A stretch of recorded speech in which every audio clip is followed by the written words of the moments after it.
Hello बच्चों, आप लोग कैसे हैं? आई होप आप सभी लोग अच्छे होंगे और अपनी तैयारी कर रहे होंगे।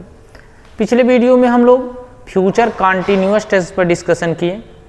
आज हम लोग डिस्कशन करेंगे फ्यूचर परफेक्ट टेंस पर। फ्यूचर परफेक्ट टेंस की पहचान है इस काल के हिंदी के वाक्यों की क्रियाओं के अंत में चुका होगा, चुकी होगी, चुके होंगे आदि शब्द आते हैं और भविष्य काल में कार्य का समाप्त होना पाया जाता है। कभी कभी फ्यूचर टेंस में दो कार्यों का होना पाया जाता है। एक कार्य समाप्त होने के बाद दूसरा कार्य शुरू होता है।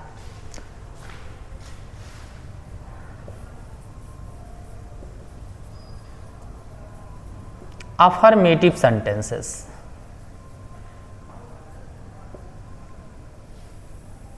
अफर्मेटिव सेंटेंसेस में रूल है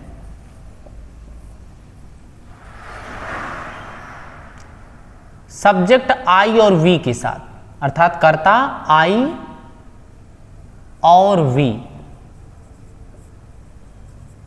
के साथ हेल्पिंग वर्ब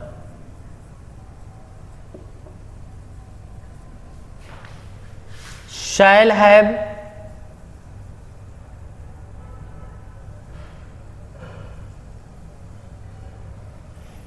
शैल हैव तथा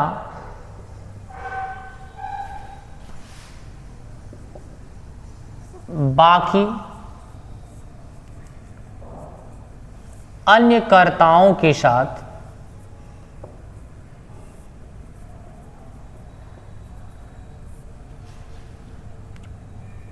विल हैव का प्रयोग करते हैं।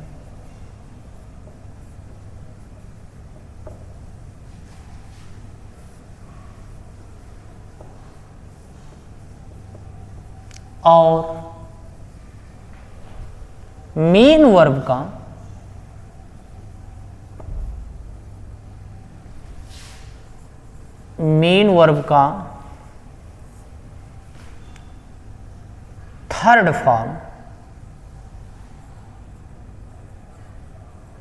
थर्ड फॉर्म लिखते हैं।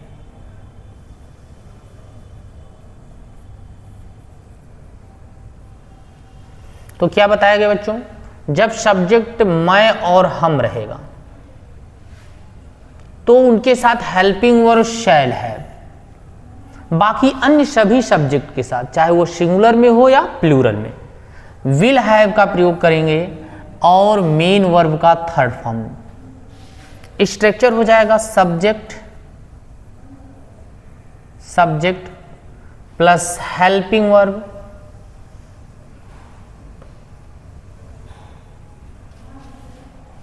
प्लस मेन वर्ब का थर्ड फॉर्म प्लस ऑब्जेक्ट और कॉम्प्लीमेंट।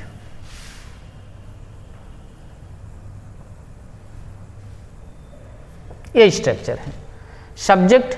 सब्जेक्ट के बाद हेल्पिंग वर्ब के बाद वर्ब का मेन वर्ब का थर्ड फॉर्म, उसके बाद ऑब्जेक्ट और कॉम्प्लीमेंट। एग्जाम्पल है, हम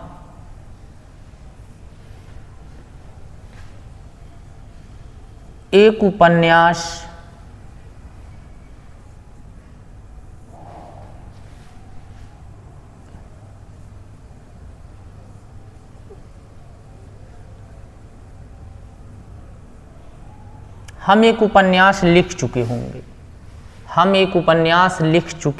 हम क्या है? सब्जेक्ट। एक उपन्यास ऑब्जेक्ट और लिखना मेन वर्ब। तो यहां सब्जेक्ट वी है, हम है, तो इसके साथ हेल्पिंग वर्ब शैल है। We shall have, main verb का third form written, we shall have written a novel, we shall have written a novel. Subject के according helping verb shall have, third form of verb, after that object और complement. केवल I और we के साथ shall have का प्रयोग किया जाएगा। बाकी अन्य सभी सब्जेक्ट्स के साथ, चाहे वो सिंगुलर में हो या प्लूरल में, विल हैव और मेन वर्ब का third form. Next rule number 2, एक एग्जाम्पल हम लोग और देख लेते हैं। लड़के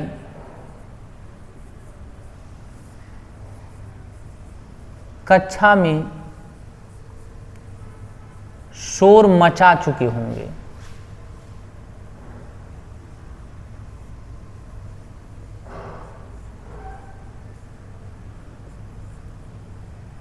लड़के कक्षा में शोर मचा चुके होंगे। द बॉयज विल हैव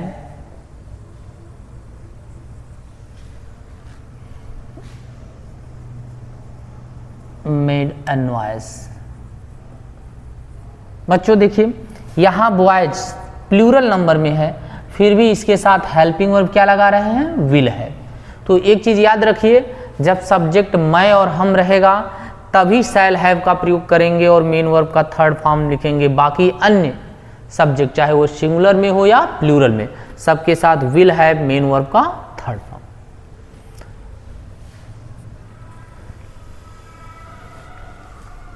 दो कार्यों का होना पाया जाए तो एक कार्य समाप्त होने के बाद जब दूसरा शुरू हो। एग्जाम्पल, घंटी बजने से पहले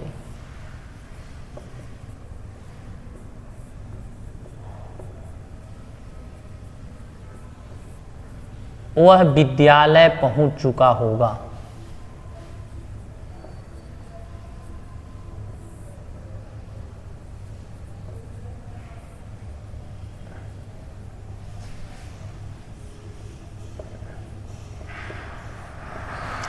घंटी बजने से पहले वह विद्यालय पहुंच चुका होगा।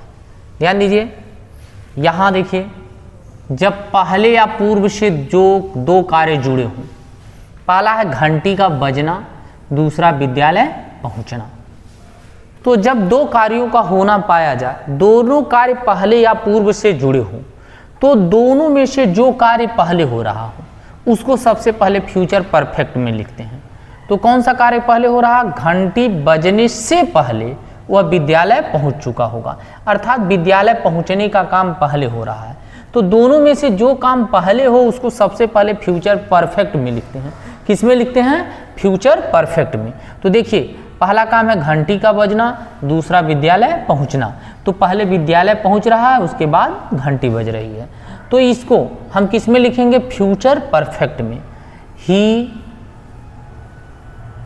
will have reached the school. He will have reached the school. He will have reached the school before, पहले या पूर्व की अंग्रेजी बिफोर। अब ये काम जो बाद में हो रहा है उसको किस में लिखेंगे, फ्यूचर प्रेजेंट इंडिफिनिट टेंस में। Before the bell rings. यहां देखिए सिंगुलर नंबर में है, इसलिए वर्ब के फर्स्ट फॉर्म में यस या यस। अगर यही सब्जेक्ट प्लूरल में होता तो यहां वर्ब का फर्स्ट फॉर्म लिखते हैं। बच्चों समझ में आ गया होगा। एक बार फिर से हम इसको बता देते हैं। जब फ्यूचर टेंस में दो कार्यों का होना पाया जा, दोनों कार्य पहले या पूर्व से जुड़े हों, तो दोनों में से जो काम पहले हो रहा हो उसको सबसे पहले फ्यूचर परफेक्ट में लिखते हैं। यहाँ वह विद्यालय पहुंच चुका होगा, अर्थात विद्यालय पहुंचने का काम पहले हो रहा है, इसलिए इसको हम किस में लिखेंगे, फ्यूचर परफेक्ट टेंस में लिख दिया गया। पहले या पूर्व की अंग्रेजी बिफोर। फिर जो काम बाद में हो रहा, बाद में कौन सा काम हो रहा है, घंटी बजने का, इसको हम सिंपल प्रेजेंट में लिखेंगे। तो यहाँ वेल सिंगुलर नंबर में, इसलिए वर्ब के फर्स्ट फॉर्म में यस या यस। अगर यही प्लूरल नंबर में होता तो यहाँ वर्ब का फर्स्ट फॉर्म लिखते। नेक्स्ट, पुलिस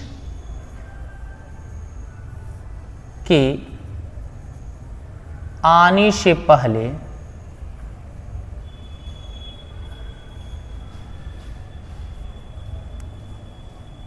चोर भाग चुका होगा।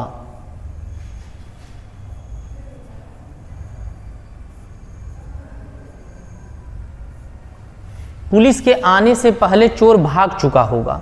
अब देखिए यह भी दोनों कार्य किससे जुड़े हैं? पहले से। पहला काम है पुलिस का आना, दूसरा चोर का भागना। दो कार्य हैं, दोनों पहले से जुड़े हैं। तो अब इन दोनों में देखिए कौन सा काम पहले हो रहा है? पहले पुलिस आ रही है या चोर भाग रहा है? पहले चोर भाग रहा है, ये काम पहले हो रहा है।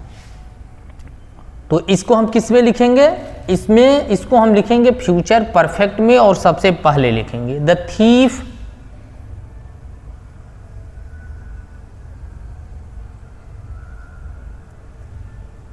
will have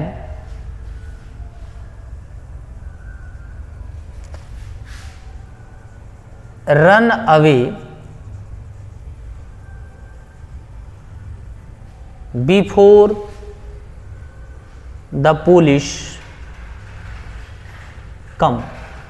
यहां पुलिस प्लूरल नंबर में, इसलिए वर्ब का first form. The thief will have run away before the police, the thief will have run away before the police come. बच्चों समझ में आ गया होगा। जब फ्यूचर टेंस में दो कार्यों का होना पाया जाए, दोनों कार्य पहले या पूर्व से जुड़े हों, तो जो क्रिया कार्य को पहले समाप्त होना दिखाती हो, अर्थात दोनों में से जो काम पहले हो रहा हो उसको हम सबसे पहले फ्यूचर परफेक्ट में लिखते हैं। फिर पहले या पूर्व की अंग्रेजी लिखने के बाद जो काम बाद में हो रहा हो उसको सिंपल प्रेजेंट में लिखते हैं।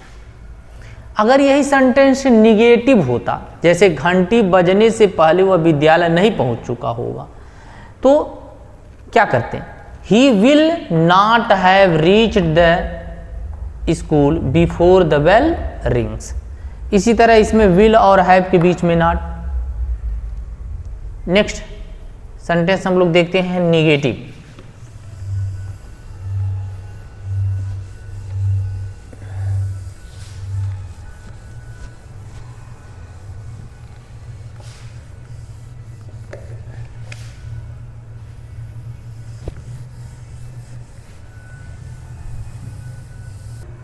निगेटिव सेंटेंसेस, निगेटिव सेंटेंस में नॉट, विल और हैव के बीच में और शैल और हैव के बीच में प्रयोग करते हैं।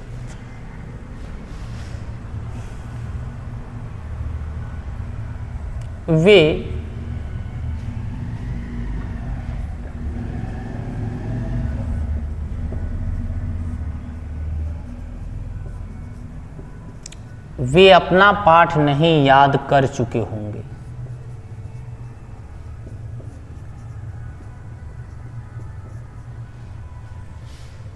दे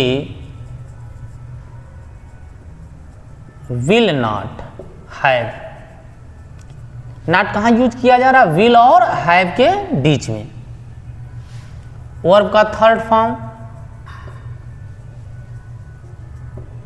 they will not have learn their lesson.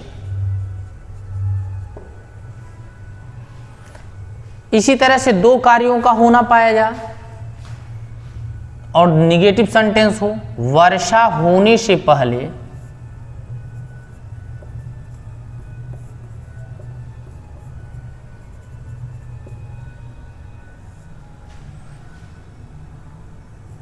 मैं विद्यालय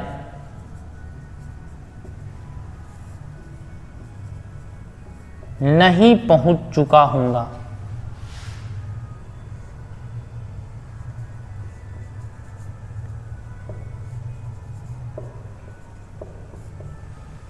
वर्षा होने से पहले मैं विद्यालय नहीं पहुंच चुका हूंगा। देखिए दो कार्य हैं, पहले से जुड़े हैं और निगेटिव सेंटेंस है। दोनों में से वर्षा होने से पहले, अर्थात वर्षा नहीं हुई थी, उसके पहले वह विद्यालय नहीं पहुंच चुका।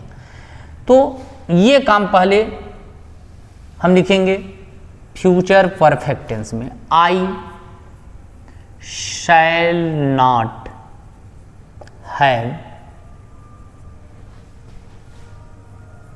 Reached the school. पहले या पूर्व की इंग्लिश बिफोर, वर्षा होने से, before it rains, I shall not have reached the school before it rains. बच्चों ये समझ में आ गया होगा कि हमेशा निगेटिव सेंटेंस में विल और हैव के बीच में नॉट, शैल और हैव के बीच में नॉट का प्रयोग करते हैं। नेक्स्ट इंट्रोगेटिव सेंटेंस देखते हैं हम लोग। इंट्रोगेटिव सेंटेंस, इंट्रोगेटिव सेंटेंस में क्या वाक्य के प्रारंभ में आए, क्या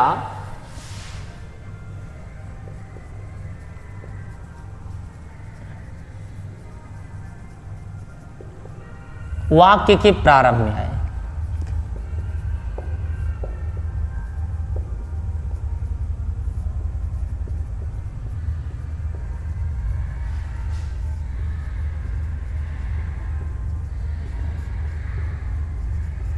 क्या वाक्य के प्रारंभ में आए तो क्या करते हैं, सब्जेक्ट के अकॉर्डिंग हम विल या शैल का प्रयोग सबसे पहले करते हैं, प्लस सब्जेक्ट,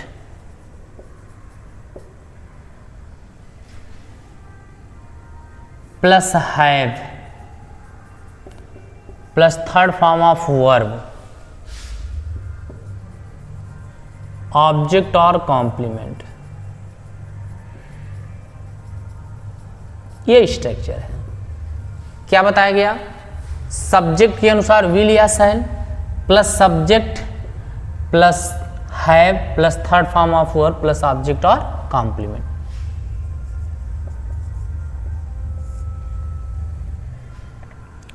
क्या सुधा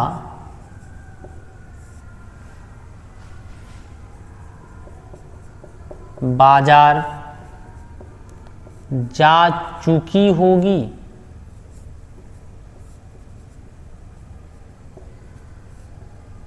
क्या सुधा बाजार जा चुकी होगी, क्या पहले आता है तो बताया गया है सब्जेक्ट के अनुसार विल या शैल सबसे पहले। यहां सुधा के अनुसार हम क्या लगाएंगे, will. Will Sudha have, verb का third form gone to market, will Sudha have gone to market. Sentence interrogative negative होता, प्रश्न सूचक नकारात्मक। तो इंट्रोगेटिव निगेटिव सेंटेंस में क्या बताया गया, नॉट कहां लगाते हैं, सब्जेक्ट के तुरंत बाद, सब्जेक्ट के तुरंत बाद नॉट का प्रयोग करते हैं। दो कामों का होना पाया जाए, क्या पुलिस के आने से पहले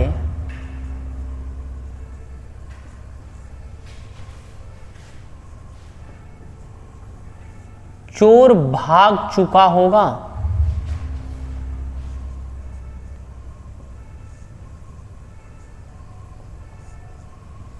क्या पुलिस के आने से पहले चोर भाग चुका होगा।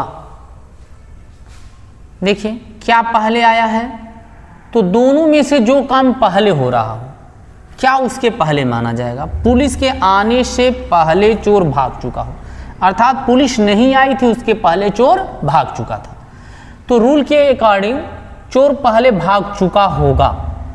तो क्या हम किसके पहले मानेंगे, इस सेंटेंस के। तो विल या शैल का प्रयोग हम सबसे पहले करेंगे। यहां सब्जेक्ट चोर है इसलिए will, will the thief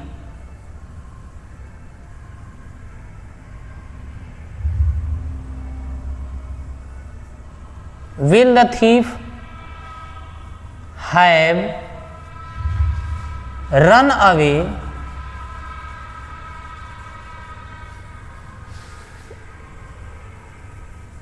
before the police come। will the thief have run away before the police come। अगर यही इंट्रोगेटिव निगेटिव होता तो यहाँ थीफ के तुरंत बाद नॉट यूज करते हैं। यदि सेंटेंस इंट्रोगेटिव निगेटिव होता तो क्या करते हैं, सब्जेक्ट के तुरंत बाद नॉट यूज करते हैं। नेक्स्ट रूल,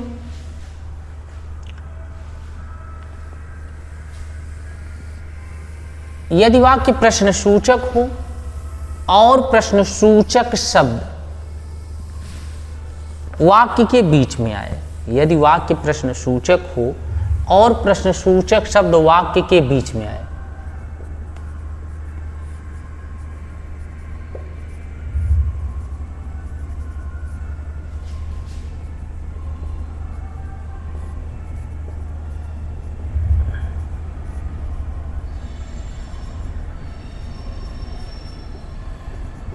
प्रश्नसूचक शब्द वाक्य के बीच में आता है तो क्या करते हैं, सबसे पहले उसकी English question word, question word plus will या शैल प्लस सब्जेक्ट प्लस है plus third form of verb plus object और कॉम्प्लीमेंट। तुम अपने भाई के साथ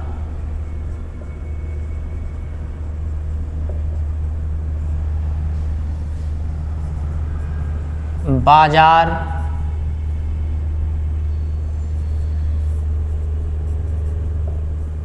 क्यों जा चुके होगे,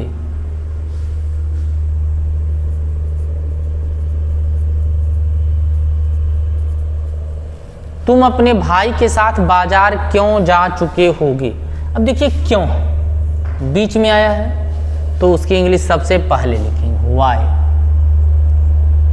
सब्जेक्ट के अकॉर्डिंग विल या shall, why will you have gone to market,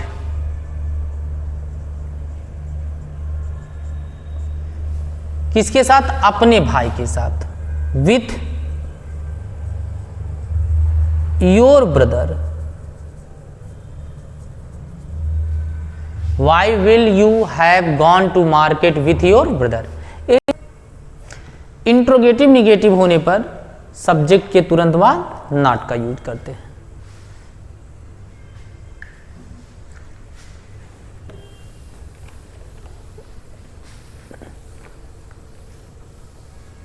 next sentence, यदि वाक्य में कितना, कितने, कौन सा, कौन सी आए तो उनसे रिलेटेड शब्द भी उनके साथ लिखे जाते हैं। जैसे तुम कितनी पुस्तकें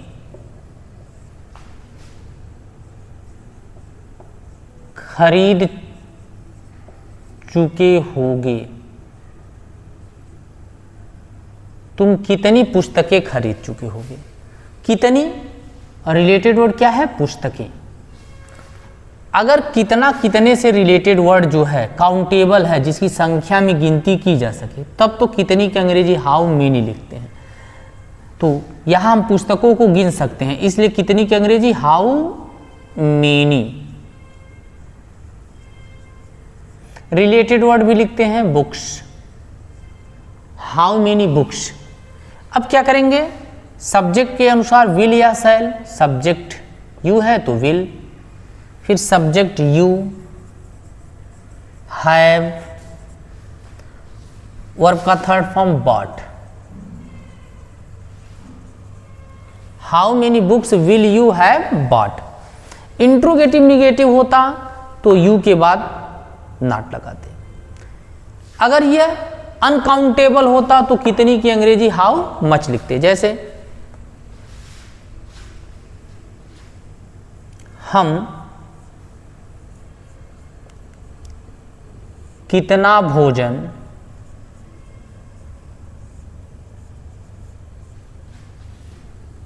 कर चुके होंगे,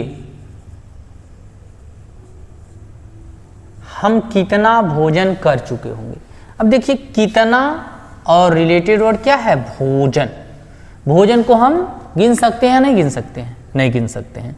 तो कितने की अंग्रेजी how much, how much. Related word food, how much food. Subject के अकॉर्डिंग हेल्पिंग वर्ब, सब्जेक्ट हम है तो शैल, वी हैव ईटन।